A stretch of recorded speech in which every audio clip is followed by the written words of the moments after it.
So welcome back everybody to Cheshire Railcraft. I'm Luke, and today we will be restoring an old Heljan A4 locomotive, or at least that's the plan. So part one will be stripping down, prepping for paint and spraying. Part two will be detailing with brush and decals, and part three will be weathering and final running shots on the layout. Come along with us. Please subscribe if you're not already. Please like and comment down below. All feedback is good feedback. There's a few reasons why we're respraying this loco and giving it a new name and number. Firstly, it's to do with the weathering. So for me and the owner, it's a little bit heavy with a black rattle can. So there's a lot of speckling on the model. Black paint basically speckled all over it. Now I think we could do a better job. The second reason is having too many of the same model. So there are actually 12 A4s across this layout, and over 6 of them are in the same BR green. So we've decided to go for the wartime black livery on this one, just to mix it up a little bit.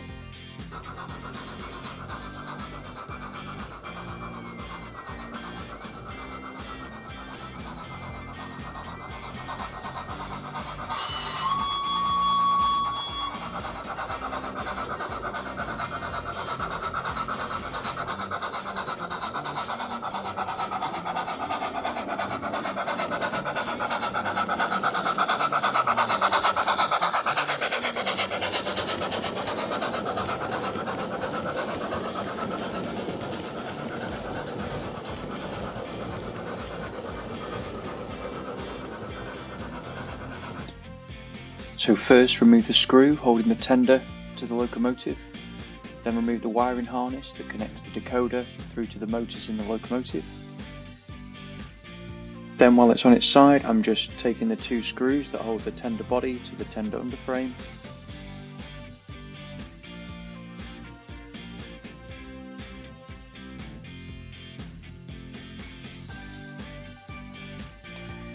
Just moving that out of the way for a minute. And then supporting the main locomotive on both sides, make sure it doesn't fall over.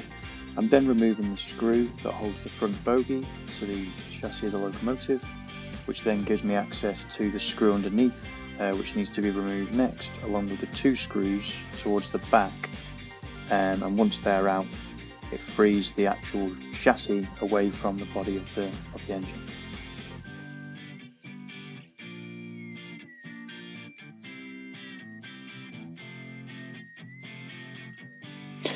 Then it's a case of lifting, sliding back, and sort of prying open the body to allow it to slide out. So I'm just showing you the actual driver. The interior of the cab is actually pretty good, and I'm going to try and mask that off and keep that.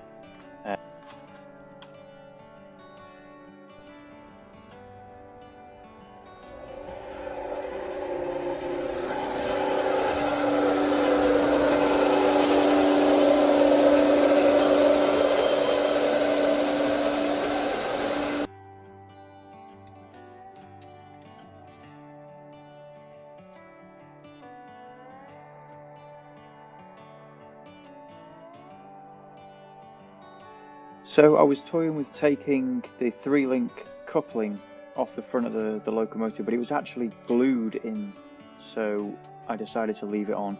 The buffer just unscrews and came off, although one of them was missing from the model, so I'll have to sort that out later on, find a replacement and make it match.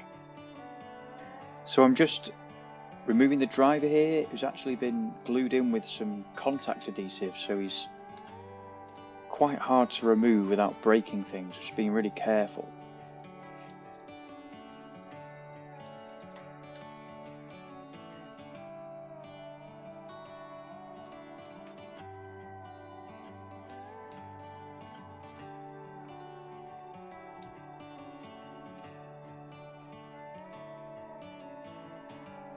So now that I've got the crew out of the cab, I'm just going around and removing any of the sort of small parts that I can paint separately and then fit back on. So the glazings on the side, the running pieces down the side of the body here.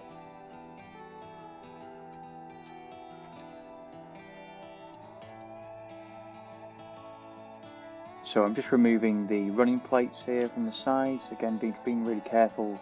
Although we're not going to use them again on this project, we might want to use them again in the future on a different locomotive. The chimney just pops off really easy. That was just black tacked in place actually, the original one, so really easy to remove.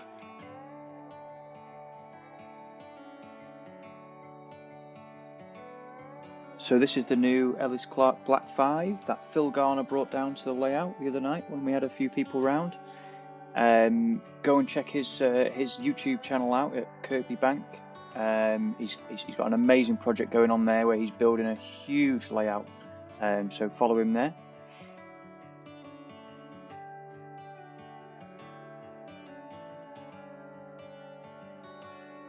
You join me now in the spray booth, so we're finally putting some paint down on this locomotive. So we're starting with a Vallejo black primer, thin 50/50 with some airbrush thinner from Vallejo. Just showing you there. And we're just going to blow a coat of this all over the locomotive, and we'll come back and we'll pick out any of the details later on. So the second coat we'll be doing will be with Vallejo model colour 70.950, which in my opinion is the best black paint you can buy for model. So fortunately I've had this spray booth for a good few years now, and it has a ventilation system that vents through the wall and outside, so I can spray to my heart's content without worrying about having to wear a mask or getting paint all over the room. So I'm using an Iwata airbrush and a Sparmax compressor set to 30 psi. So the key to airbrushing really is just thin applications. If you try and go too fast, you'll end up with drips, you'll end up with blotchy bits. If you just do thin, even coats and don't try and go too fast over the area you've just gone over, you'll find that it goes really smoothly and you end up with an amazing finish. If you don't and you go too heavy with the application of the paint, you can get into a bit of a mess, and drips and runs can be really annoying to fix. Not impossible, but just time consuming. So while you're watching me airbrushing, I thought I'd talk about the model in general. So this Hattons or Heljan A4, it's got a bit of a bad rep really, for a couple of reasons. Mainly its running characteristics. It's not the best running model, which you'll see in the later videos. Now I've done some things to help that, but ultimately it's never going to be able to pull 10 coaches. It's going to be restricted by the amount of coaches it can pull just due to the motor and gearbox design.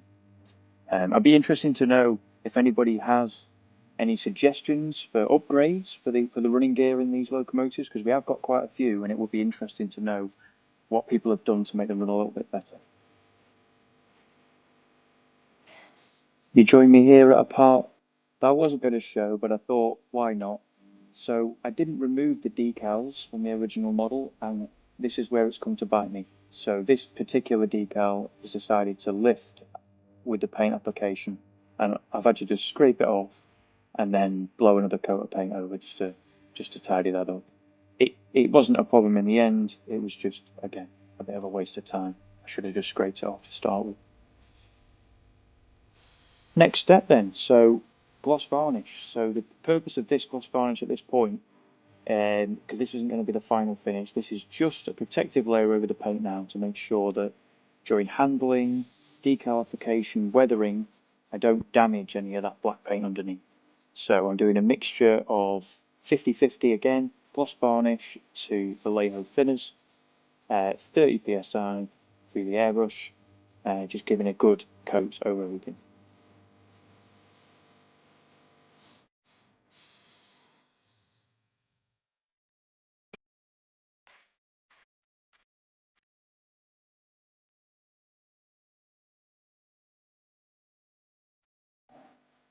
So that brings us to the end of part 1.